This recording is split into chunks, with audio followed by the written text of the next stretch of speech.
আদর্শ কি? আদর্শ হলো এক গিলাস পানি দিলাম আমি, তো আপনি বলবেন জাযাকাল্লাহ খায়ের, তো আপনি বলছেন থ্যাংক ইউ, এটা রাসূলেরটা বাদ দিয়ে ওটা বললেন। কয়েক কোটি বার যদি আপনি থ্যাংক ইউ বলেন তো এক নেকি হবে?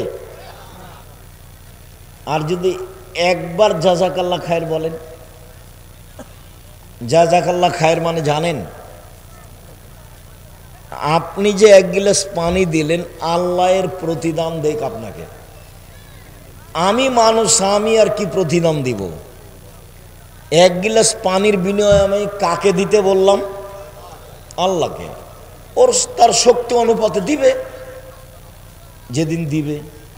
আপনি লন্ডনে বিপদে পড়েছেন, আমি বলেছি জাযাকাল্লাহ খায়ের, তো আল্লাহ লন্ডনে আপনাকে এই বাক্যটার উত্তর দিয়েছেন, আপনাকে বাঁচিয়ে দিয়েছেন। তো জাযাকাল্লাহ খায়ের ছিল একটা আদর্শ, হয়ে গেছে আরেকটা। মানুষ কোরআন মাজিদ পড়ে বলছে যে দেখেন আল্লাহ বলেছে মিলাদ করতে হবে। মানুষ একবারে কোরআন মাজিদ খুলে দেখাচ্ছে আল্লাহ বলছেন যে ভোট দিতে হবে, খুলে দেখাচ্ছে কোরআন মাজিদ। কেমনে হয়? মানুষ নিচে নামতে নামতে নামতে কত দূরে গেছে।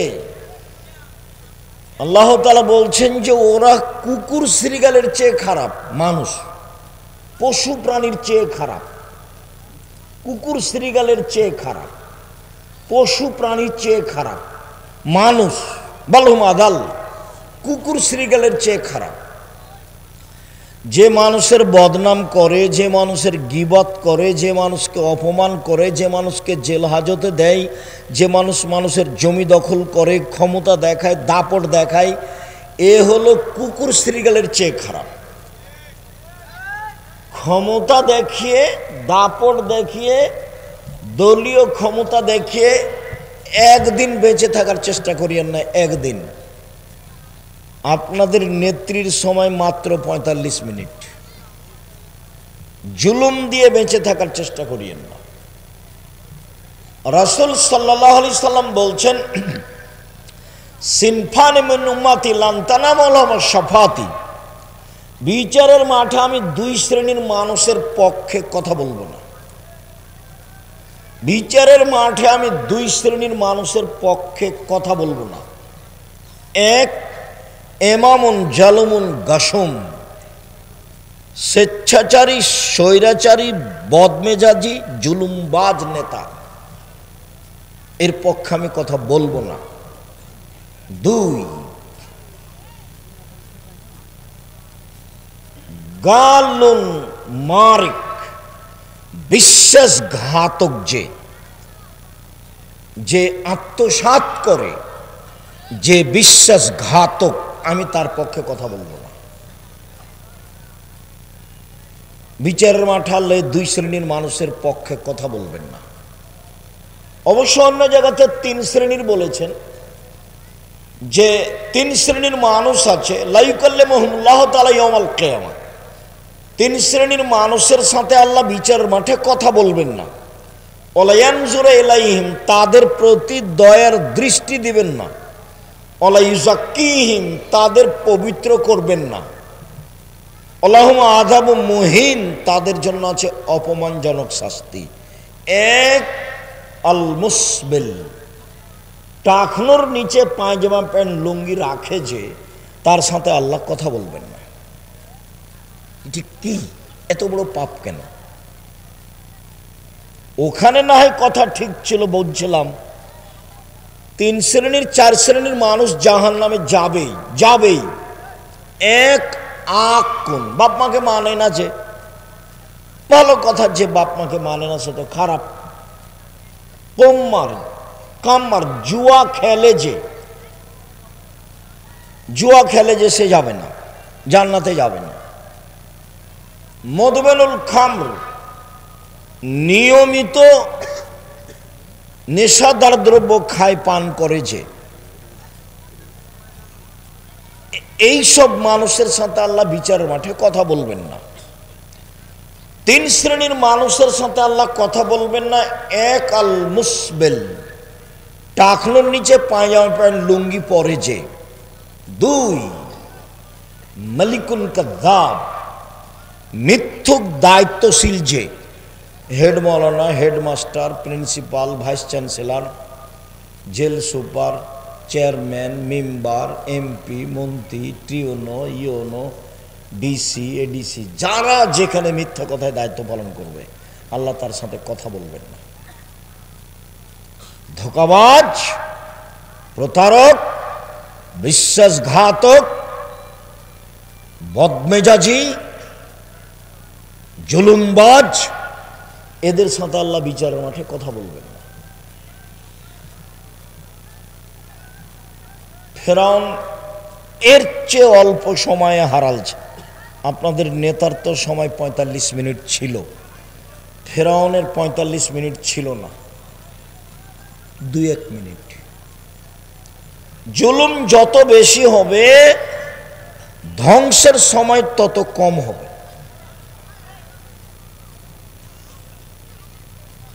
3 শাইখুন জানিন, বেশি বয়সে জেনা করে যে তার সাথে আল্লাহ কথা বলবেন না। বেশি বয়সে জেনা করে যে তার সাথে আল্লাহ কথা বলবেন না। মনে থাকবে? শেষের 3টা মনে করি আমরা। 1 টাকনোর নিচে পায়জামা প্যান্ট লুঙ্গি পরে যে। 2 মিথ্যা কথায় দায়িত্ব পালন করে যে। 3 বেশি বয়সে জেনা করে যে। আমি আশঙ্কা করে যাচ্ছি আমার উম্মতের উপরে 3টে। 1 ভ্রান্ত হুজুর, বহুদিন থেকে বলে আসছি এদেশের মাটিতে শতকরা 95 জন বক্তা মিথ্যুক। আপনি তদন্ত করেন, আমি তদন্ত করে এভাবে বলছি। আমি বলি না যে আমার তদন্তই চূড়ান্ত, তবে আমার তদন্তে এভাবে টিকে। শতকরা 98 জন মুফাসসির মিথ্যুক। এই ছেলে, যেখানে যা হোক এখান থেকে কেউ উঠতে পাবেন না,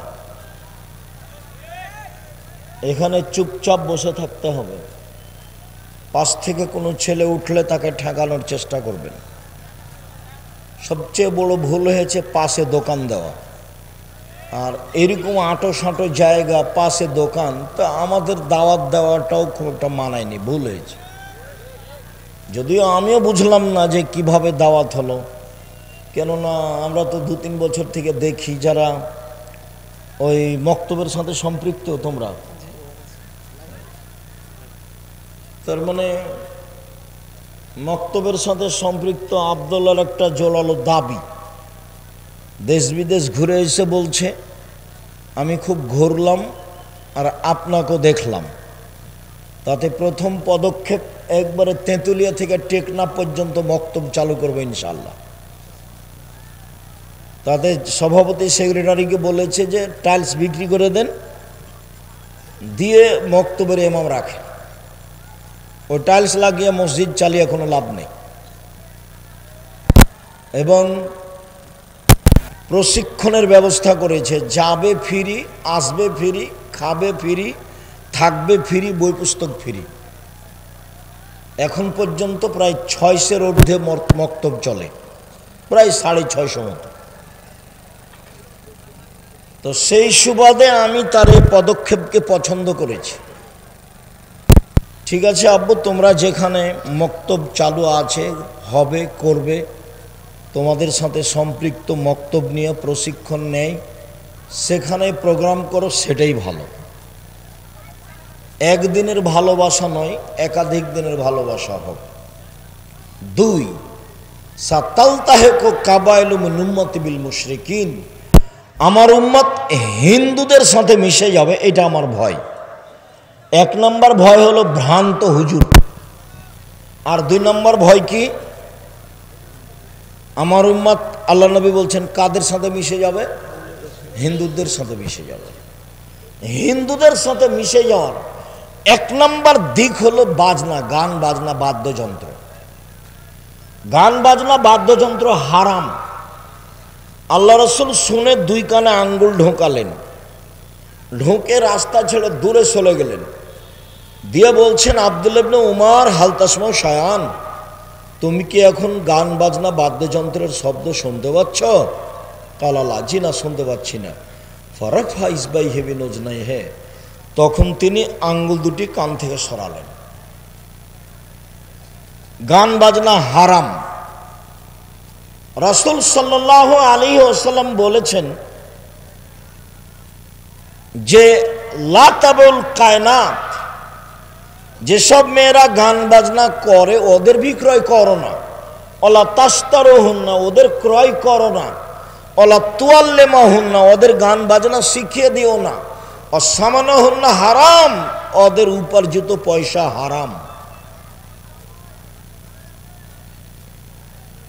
আমার উম্মতে যেগুলো প্রকাশ পাবে ভয়াবহ হিসেবে যারা জাহান্নামে যাবে, এক, আমার উম্মত হালাল মনে করবে বাদ্যযন্ত্রকে, দুই, রেশমি কাপড়কে, তিন, গান বাজনাকে, চার, জেনাকে। আমার উম্মত জেনাকে হালাল মনে করবে, গান বাজনা বাদ্যযন্ত্রকে হালাল মনে করবে। উপদেশ বইয়ে একটা আলোচনা আছে গান বাজনা, পড়েন কি না, পড়েনি বা কেন, কেন বা পড়েন না। এইভাবে অলসতা করে জীবন কাটিয়ে কি হবে? যেভাবে জীবন কাটাচ্ছেন এ দিয়ে কি হবে? এটা তো পশু প্রাণীর মতো জীবন। খেলেন, পায়খানা করলেন, বদনাম করলেন, জীবন শেষ। এটাতে কি হলো? আমি আপনাকে উপার্জনের পথ বলেছি। উপার্জনের এক নাম্বার পথ দিন মজুরি, সন্ধ্যায় টাকা শেষ, ঝামেলা শেষ, মরবে জান্নাত, 5 ওয়াক্ত সালাত। দুই, চাকরি, 25 দিনে বেতন শেষ হয়, 5 দিন ধার কর্জে চলে। তিন, জমি চাষ, সমান সমান বা লস। চার, ব্যবসা। তখন আল্লাহ রসুল বললেন, সত্যবাদী বিশ্বস্ত ব্যবসায়ী যারা, তারা নবীর সাথে জান্নাতে থাকবে। এখানে একটা কথা বলি, একাধিক দিন শুনেছেন আমার মুখে, বললে হয়তোবা মনে পড়বে। একজন সাহাবী রাসূলের কাছে অজুর পানি নিয়ে গেছে, রাতে রাসূলের সাথে আছে আর মেয়ে সব। তো নিয়ে যেতেই রাসূল খুশি হয়ে বলছেন, সালমা শেতা, তোমার যা ইচ্ছা তাই চাও, আমি খুশি হয়েছি। বহ, তুমি আমার জন্য অজুর পানি নিয়ে এসেছো, মেশাক নিয়ে এসেছো, তোমার চালচলন তো ভালো, চাও, কি চাও চাও। তখন সাহাবী বলছেন, আসআলুকা মুরাফাকাতাকা ফিল জান্নাত, আপনার সাথে জান্নাতে থাকতে চাই। কথা মনে থাকবে না মনে হয়? আল্লাহ রাসূল ওর উপরে খুশি হলেন কেন? অজুর পানি আর মেশক দিয়েছেন সেই জন্য। বুদ্ধিমান ছেলে। এই জন্য যারা অধীনস্থ কাজ করে তাদের খুব হুঁশিয়ার এবং সতর্ক হতে হয়। আহমদ, জি ঠিক আছে, আহমদ নেই, আহমদ নেই, আহমদ নেই। 5 মিনিট পরে আপনি আমাকে ডাকছিলেন, তোকে দিয়ে কাজ হবে না রে, তুই কাল চলে যা। স্বাভাবিক এটা। আল্লাহ রাসূল খুশি হয়েছেন সাল্লাল্লাহু আলাইহি সাল্লাম। তো চাও কি চাও? তো আপনার সাথে জান্নাতে থাকতে চাই। তো আল্লাহ রাসূল বলছেন, আওয়া গায়রা জালিক, না না না না, এটা নয়, অন্য কিছু চাও, অন্য কিছু চাও। তখন সাহাবী বলছেন, হোয়া জাকা, ওটাই চাই, আপনার সাথে থাকতে চাই।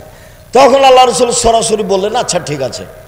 এ কথা বললেন না, তিনি বললেন, আইন্নি আলা নাফসিক বিকাসরাতি সুজুদ, তুমি বেশি বেশি তাহাজ্জুদ পড়ে আমাকে সহযোগিতা করো। আমি এমনি কোনো মানুষকে জান্নাতে নিয়ে সাথে থাকতে পারবো না। আবার এখন বলছেন যে সত্যবাদী ব্যবসায়ীরা কার সাথে থাকবে? নবীর সাথে থাকবেন। তাহলে এইটা কেমন কাজ? অনেক ভালো কাজ। ধোঁকাবাজি করে না যারা, ফাঁকি দেয় না যারা, জুয়াচুরি করে না যারা, আত্মসাৎ করে না যারা, অল্প লাভে ব্যবসা বাণিজ্য করে যারা, মিথ্যা কথা বলে জিনিস বিক্রি করে না যারা, এরা ব্যবসা করে চকলেটের ব্যবসা হলো, এ কার সাথে থাকবে? নবীর সাথে থাকবে। তখন তিনি বলছেন আত্তাজির আস-সাদিক আল আমিন, এক ব্যবসায়ী, দুই সত্যবাদী, তিন বিশ্বস্ত, আস্থাভাজন। 4-5 দিন গোস্ত বাজারে কিনতে গিয়ে বুঝতে পেরেছেন যে ওই লোকটার গোস্ত কমে না, আর আরো বাকি 2 জন গোস্ত দেওয়া আছে, কিনেন দে বাড়িতে গিয়ে মাপেন, কমে যায়। কিছুদিন পরে কার কাছে গোস্ত নেবেন? যার কমে না। আর এ মনে করছে যাগ্গে সারাদিনে 2 জনের কাছে বিক্রি করতে পারলে হলো। কয়দিনে দেখবেন যে আর দোকানটাও নাই, উঠে গেছে। এই কথাটা বুঝাতে গিয়ে আমি বলি, 2-1 দিন বলেছি যে ঢাকা বাইতুল মুকাররমে যে মসজিদে জুমার দিন একজন বলে পাঞ্জাবি, আর একজন বলে 3000, মানে এবার পাঞ্জাবির দাম কত? 3000। সারা খুব বিক্রি করেছে। এখন সন্ধ্যায় বলছে যে আজকে খুব লাভ হয়েছে। আরে ওই দাম তো, ওর দাম তো 300 টাকা, ওকে কত তো বিক্রি করেছে?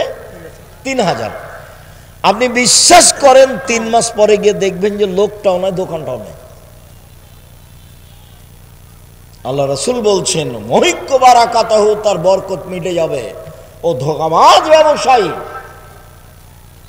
ও আত্মসাৎকারী ব্যবসায়ী, ও গাদ্দার ব্যবসায়ী, ও জুলুমবাজ ব্যবসায়ী, ওর ব্যবসা হারিয়ে যাবে।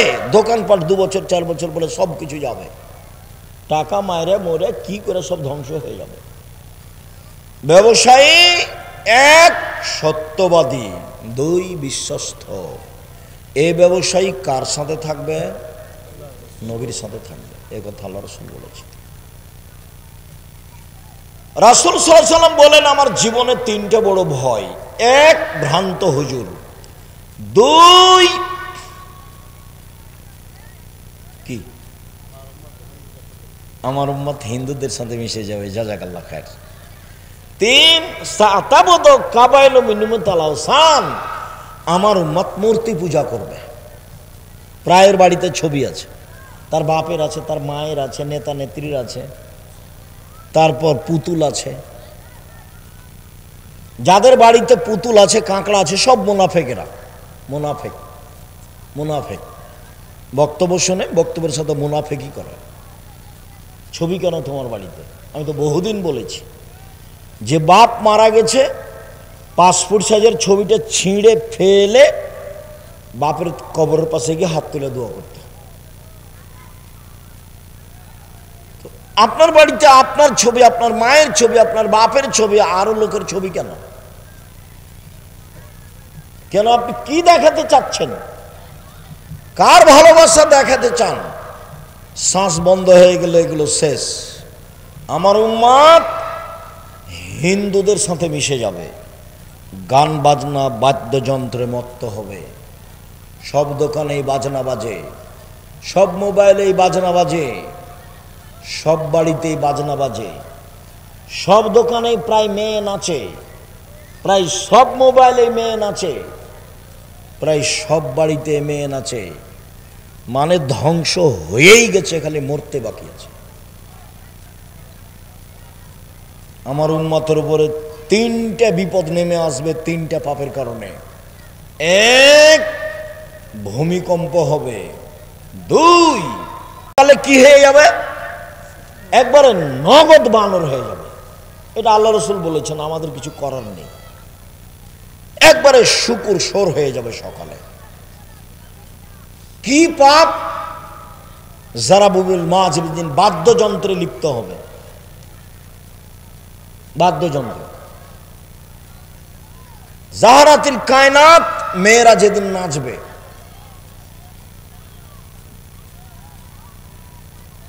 সারেবুল খমরা, যেদিন মানুষ নেশাদার দেব, বিড়ি তামাক জর্দা সিগারেট গোল খাবে। মনে থাকবে না? মনে হয় সিরিয়াল তো মনে থাকার কথা। 1 কি বাদ্যযন্ত্র প্রকাশ পাবে। 2 মেয়েরা নাচবে। 3 মানুষ কি খাবে? বিড়ি, সিগারেট, জর্দা, গোল এগুলো খাবে। তখন এই অবস্থা নেমে আসবে, খুব কাছাকাছি চলে এসেছে। এরা বানর হবে কেন? শুকুর হবে কেন? আল্লাহ রাসূল বলতেন যে সাপ হয়ে যাবে, ব্যাঙ হয়ে যাবে, হায়ানা হয়ে যাবে, হিংস্র প্রাণী হয়ে যাবে। এটা না বলে বলছেন যে বানর হয়ে যাবে, শুকুর শোর হয়ে যাবে। পৃথিবীতে একটা প্রাণী আছে যেটা অনুকরণ করতে পারে মানুষের, এরকম আর কোনো প্রাণী নাই পৃথিবীতে। সে প্রাণী কোনটা? বানর। মুসলমান যেদিন ইহুদি খ্রিস্টানের অনুকরণ করবে, সেদিন এরা সন্ধ্যায় থাকবে মানুষ, সকালে হবে বানর। আর আরেকটা প্রাণীর কোনো হিতাহিত জ্ঞান নেই, কোনো বুঝই নাই তার, সেটা হলো শোর, শুকুর। এখানে ঘাস উঁচু হয়ে আছে, ভিতরে গোবর আছে, আপনি গরুকে নিয়ে যে খাওয়াতে পারবেন না। এখানে গরু জবাই করেছেন, আর একটা গরু পাশ দিয়ে টেনে নিয়ে যেতে পারবেন না। বুঝাতে পারিনি কথা, অথচ তার নাম গরু। আমাদের দিকে বলে গরু সবই খায়, গরু এখানকার ঘাস খাবে না, তার মানে তার বুঝ আছে। শোরকে এখানে লাগান, শোরের বিবেচনা বলে কোনো জিনিস নাই। যেদিন মুসলমানের বিবেচনা হারিয়ে যাবে, সেদিন এরা হয়ে যাবে বানর, এরা দিন হয়ে যাবে শোর। একটু রাসূল সাল্লাল্লাহু আলাইহি ওয়াসাল্লাম বলছেন, পৃথিবীর মানুষ শুনে রেখো, আমার উম্মত ইহুদি খ্রিস্টানের সাথে মিশে যাবে। ডান পায়ের জুতা যেমন বাম পায়ের সমান, আমার উম্মত ইহুদি খ্রিস্টানদের সাথে মিশে যাবে। ডান হাতের বিঘত যেমন বাম হাতের সমান, তেমনি ভাবে আমার উম্মত তাদের সাথে মিশে যাবে। চলাতে, ফিরাতে, কথাতে, বার্তাতে, পোশাকে, আশাকে, খাওয়াতে, দাওয়াতে, বই কলমে, অফিসে, আদালতে, কোর্টে, কাচারিতে, সব কিছুতেই কাদের সাথে মিশে যাবে? ইহুদি খ্রিস্টানদের সাথে। এবার নিচে নামতে লাগলেন। নিচে নামতে নামতে বলছেন যে ইহুদি খ্রিস্টান যদি মায়ের সাথে জেনা করে থাকে, তো আমার উম্মত মায়ের সাথে জেনা করবে। এটা রাসূলের মুখের ভাষা। দেখতে পাচ্ছেন না, ইহুদি খ্রিস্টানদের সব কিছু ওরা ভালোবাসে। মেয়েদের পোশাক কেমন দেখছেন না, লুঙ্গি প্যান্ট পরা ভালোবাসছে, মাথার চুল ছোট করা ভালোবাসছে। এখানে কতগুলো ছেলে আছে যে মাথা সরাতে বলেন, কাপড় উপর দিক ছাতা হয়ে আছে, নিচের দিক কাটা আছে। তোমাকে এটা কে শিখালো? তোমাদের বাড়ি তো ওরকম, তোমার মাও ওরকম, তোমার বাপও ওরকম, তুমিও ওরকম। ঘুম থেকে দেখো একদিন তুমি শোর হয়ে গেছো, বানর হয়ে গেছো, কিছু করার নেই। ওটা আল্লাহ রাসূল বলছেন, এ কথা আমি বলিনি। আমি আপনাকে কথা বলে কষ্ট দেব কেন, সেই জিম্মেদারি আমার নয়। জাতির সামনে কোনোদিন অপ্রয়োজনীয় কথা বলিনি, কিসসা কাহিনী বলিনি কোনোদিন। খুব অল্প সময়, খুব ভদ্রতা বজায় রেখে চুপচাপ শুনবেন, জায়গা থাকলে বসবেন, জায়গা না থাকলে দাঁড়িয়ে থাকবেন। আমি আপনার বিরক্তির আগে কথা শেষ করব ইনশাআল্লাহ। সম্মানিত দিনী ভাই বোন, ইবাদতের জগতের সবচেয়ে দামি ইবাদত হলো সালাত। ব্যতিক্রম ইবাদত ওটার ক্ষমতাধর। দান হলো সবচেয়ে শক্তিশালী ক্ষমতাধর ইবাদত। ও একটা থেকে আর একটা ঘটাতে পারে, দান একটা থেকে আর একটা ঘটাতে পারে, আর কোনো ইবাদত এরকম পারে না। তাই আল্লাহ রাসূল বলছেন, মহিলারা শোনো, আমি তোমাদের তো অধিকাংশ জাহান্নামে দেখছি, তোমরা দান করো মানে বেঁচে যাবা। দান করো মানে কি? জাহান্নাম থেকে বেঁচে যাবা। ও জাহান্নাম থেকে মুক্তি দিতে পারে। ব্যবসা বাণিজ্যের লস সরাতে পারে, বাড়ির বিপদ আপদ দূর করতে পারে, কবরের শাস্তি বন্ধ করে দিতে পারে, পাপকে মিটিয়ে দিতে পারে, পানি যেমন আগুনকে নিভিয়ে দিতে পারে। আল্লাহ খুব ক্ষিপ্ত, কিছু দান করে দিবেন, ঠান্ডা হয়ে গেছে। ও খুব ক্ষমতাধর ইবাদত। আর ইবাদতের জগতে ব্যতিক্রম ইবাদত হলো সালাত। রাসূল সাল্লাল্লাহু আলাইহি সাল্লাম বলেন, আকিমুর রুকু ওয়া সুজুদা, পৃথিবীর মানুষ ভালো করে রুকু করো, ভালো করে সিজদা করো।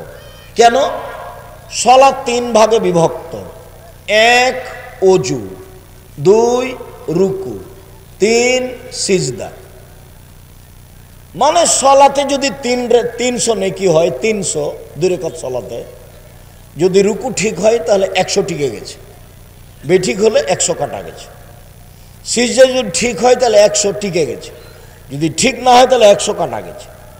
ওযু যদি ঠিক হয় তাহলে 100 টিকে গেছে, ও যদি ঠিক না হয় তাহলে 100 কাটা গেছে। তিনটেই যদি ঠিক না হয় তাহলে 1 নেকিও হয়নি। ফমান আদাহা বিহাক্কিহা, কেউ যদি ঠিক ঠিক সালাত আদায় করে, রুকু সিজদা করে, ওযু করে, তাহলে তার ইবাদত কবুল করা হবে, সালাত কবুল করা হবে এবং সব ইবাদত কবুল করা হবে। আর যদি তার এটা ঠিক না হয়, রুকু সিজদা ওযু যদি ঠিক না হয়, তাহলে সব গেছে, একটাও টিকবে না। শুনুন 1 মিনিট। আল্লাহ নবীকে জিজ্ঞাসা করা হলো, আল্লাহ রাসূল বললেন, শোনো সাহাবীরা শোনো, আমি তোমাদের একটা কথা বলে দিব যাতে পাপ মিটে যায়, মান বেড়ে যায়। হ্যাঁ হ্যাঁ বলেন। আমি তোমাদের একটা কথা বলে দিব যাতে পাপ মিটে যায়, মান বেড়ে যায়। বলেন কি? তখন বলছেন, শোনো, ইসবাগুল ওযু, সুন্দর করে ওযু করলে পাপ মিটে যায়, মান বেড়ে যায়। পায়ে হেঁটে মসজিদে গেলে পাপ মিটে যায়, মান বেড়ে যায়। আরেকদিন আল্লাহ রাসূলকে আল্লাহ বলছেন, মুহাম্মদ সাল্লাল্লাহু আলাইহি ওয়াসাল্লাম, আল্লাহ আমাদের নবীকে মুহাম্মদ বলে ডাকতেন, জিবরাইল আমাদের নবীকে মুহাম্মদ বলে ডাকতেন। আর সাহাবীগণ আল্লাহ নবীকে বলতেন, আল্লাহ রাসূল এটা করব, আল্লাহ রাসূল এটা বলবেন, আল্লাহ রাসূল এটা দিবেন। তো সাহাবীগণ কিভাবে বলতেন? আল্লাহর রাসূল, আল্লাহ রাসূল করেছেন, আল্লাহ রাসূল দিয়েছেন। আর নাম ধরে ডাকতেন কে? জিবরাইল এবং আল্লাহ। আর আমাদের ভারত, বাংলাদেশ, পাকিস্তানের উলামায়ে কিরাম বলছে হুজুরে পাক সাল্লাল্লাহু আলাইহি ওয়াসাল্লাম, মানে ডাকি বেদাত। ডাকটাই জানে না, কি যে শিখলো। হাদিস কোরআন আল্লাহ ভালো জানে। হুজুরে পাক, হুজুরে পাক দিস, ওরে মানে প্রথমটাই হারাম। হুজুর মানে আল্লাহ নবী মরেননি, উপস্থিত, হাজের নাজের। ওই মিলাদ পড়তে পড়তে চলে আসবে, তখন লাফ দিয়ে দাঁড়িয়ে যাবে। হুজুর মরেননি, যে চলে এসেছেন।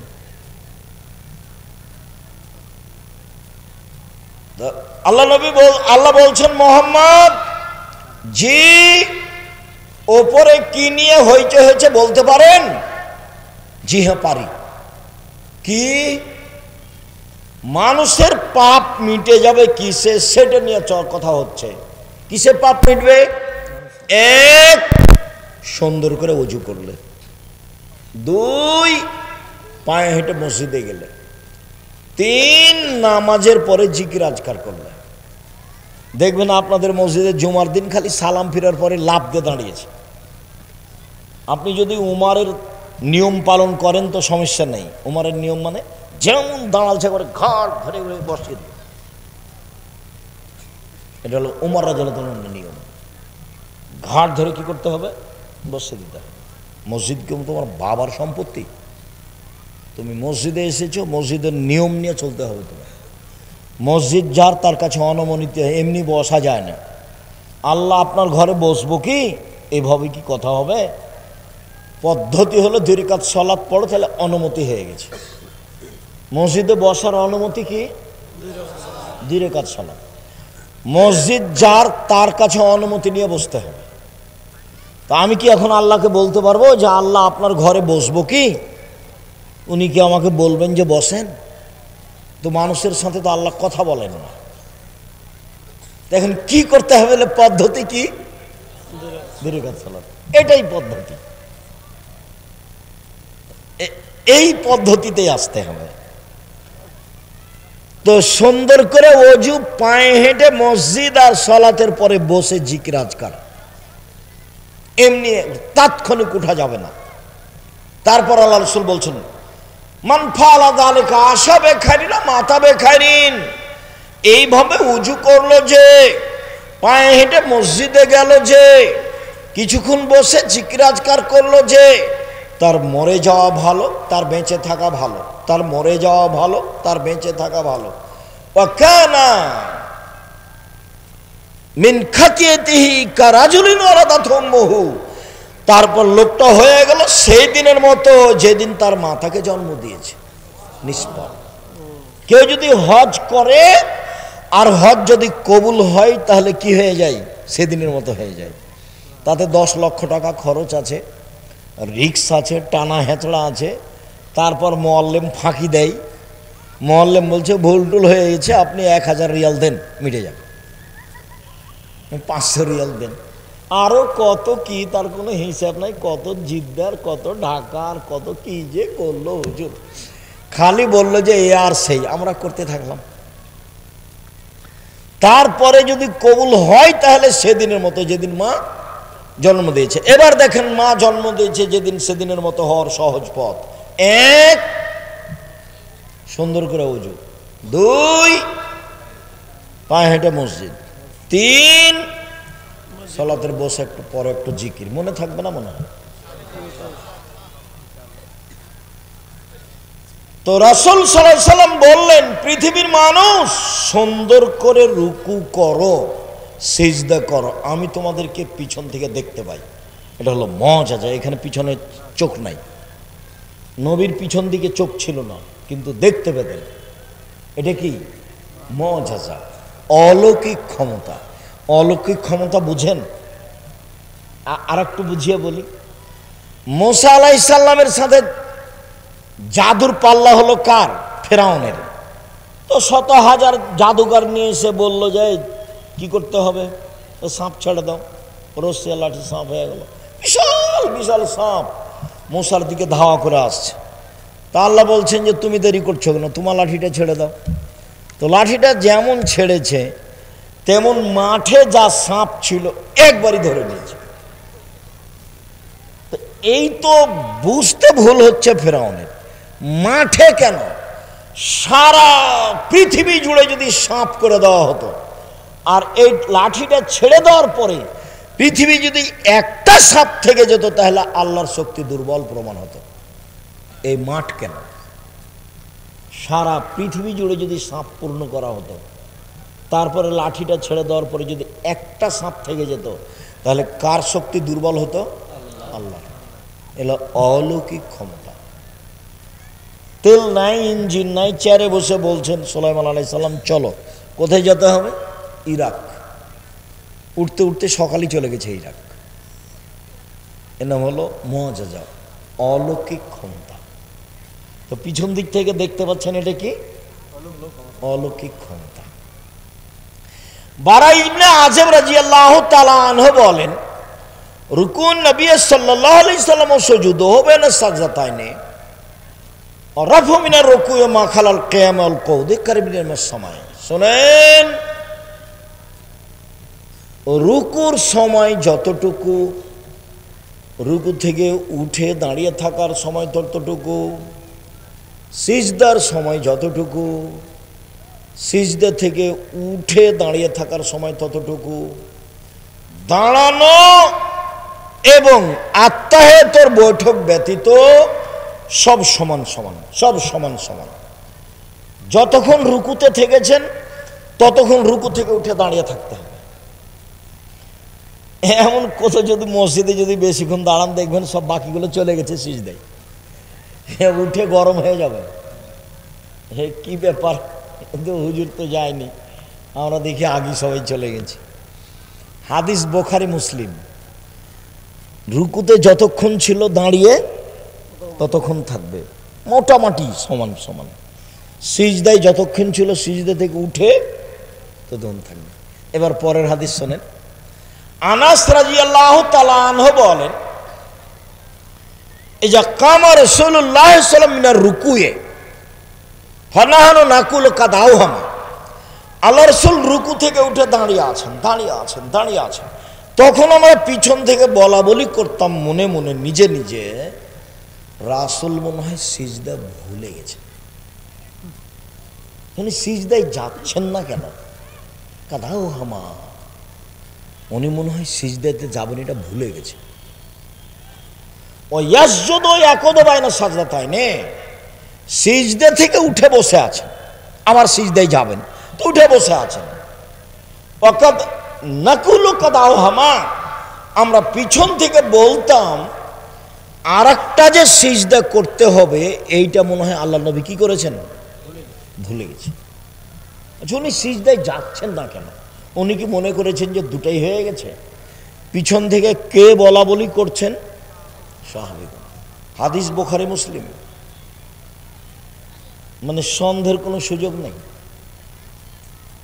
যারা যারা আমার উপরে দুর্বলতা পোষণ করেছে তারা আমার উপরে মনের রাগ আছে সেজন্য বলেছে। আমি বলেছি যে আম গাছে জাম ধরতে পারে ধরে না, অমাবস্যার রাতে চাঁদ উঠতে পারে উঠে না, সুঁয়ের ছিদ্র দিয়ে লাঙ্গলের ফাল ঢুকতে পারে ঢোকে না, সুঁয়ের ছিদ্র দিয়ে লাঙ্গলের ফাল ঢোকে যেতে পারে, আম গাছে জাম ধরে যেতে পারে, অমাবস্যার রাতে চাঁদ উঠে যেতে পারে, এগুলো ঘটে যেতে পারে। আমি যেই কথা বললাম সেই কথাতে সন্দেহ আছে বলে কিয়ামত পর্যন্ত চেষ্টা করলে সরিষা ঢোকানো যাবে না, তার নাম বুখারী মুসলিম। তো এখন ওরা মনে করেছে যে উনি এটা নিজের কথা বললেন, তখন খেপে গেছে। আমি কোনোদিন এরকম পর্যায়ে নিজের কথা বলিনি। তখন আমি কোন কথাটা বলেছি যে হ্যাঁ এই কথাটা কোন হাদিসে আছে, বুখারী মুসলিমে আছে। আমার তো সাহস আছেই, যার কারণে আমি নির্ভীক বলি। সন্দেহযুক্ত কথা আমি 90 সাল থেকে নিয়ে এখন পর্যন্ত কোনোদিন বলিনি। তবে আমি মানুষ, কোথাও ভুল ত্রুটি থাকতেও পারে।